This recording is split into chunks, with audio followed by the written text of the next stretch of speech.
High রে high, কি দিনকাল এলো! সকালবেলা ঘুম থেকে উঠে মেয়েকে পাঠিয়েছিলাম স্কুলে।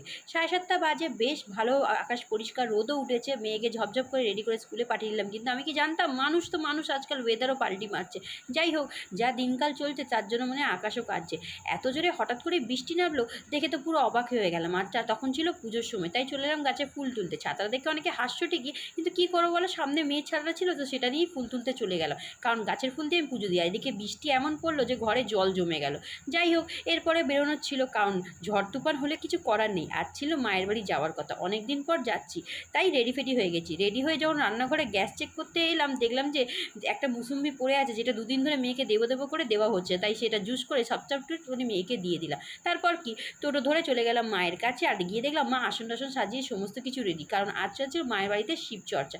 যাই হোক, সবাই কিন্তু কমেন্টে হর হর মহাদেব দেখো। আর এর ফুল ব্লগটা অলরেডি আমি চ্যানেলে আপলোড করে দিই, চাইলে তোমরা দেখে আসতে পারো। তার কারণ